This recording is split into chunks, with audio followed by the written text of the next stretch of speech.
Thank you Lord. கர்த்தருக்கு மகிமை உண்டாவதாக.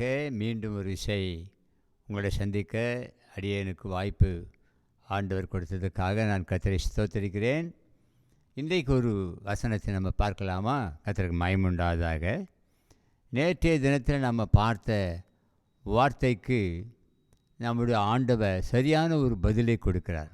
பாருங்கள், கொலோசேருக்கு எழுதின நிருபம் முதல் அதிகாரம் 27வது வசனத்தில் இப்படி எழுதியிருக்கிறது. நான் எப்படி வாசிக்கிறேன் பாருங்கள். இயேசு கிறிஸ்துவானவர் மகிமையின் நம்பிக்கையாக உங்களுக்குள் இருப்பதே அந்த ரகசியம்.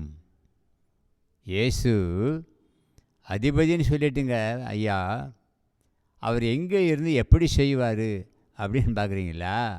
வசனம் சொல்லுது, உங்களுக்கு கேட்குறது புதுசாக தோன்றுது இல்லை?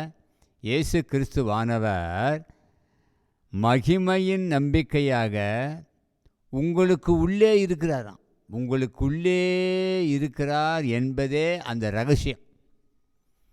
இந்த வார்த்தையெல்லாம் கேட்குறதுக்கு ரொம்ப இனிமையாக இருக்குது ஃபாதர் என்று அடிக்கடி எனக்கு ஃபோன் வருது. எனக்கல்ல, அப்பா சொல்கிறாரு, நான் உங்களுக்கு சொல்கிறேன். ஆண்டவர் எங்கே இருக்கிறாரு? அவர் அதிபதியாச்சே அப்படின்னு பார்த்தீங்கன்னா, அவர் நமக்குள்ளே தான் இருக்கிறார், நமக்குள்ளே வாசம் பண்ணுறார். எந்த ஆண்டவர் இப்படி இருக்கிறாங்க? இயேசு மாத்திரம்தான். நமக்குள்ளே அந்த ரகசியம் இருக்குது.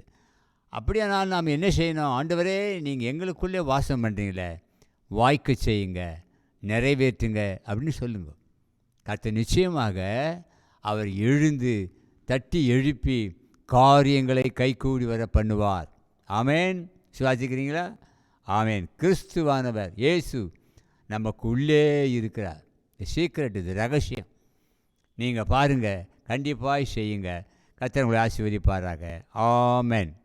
ஆமேன்.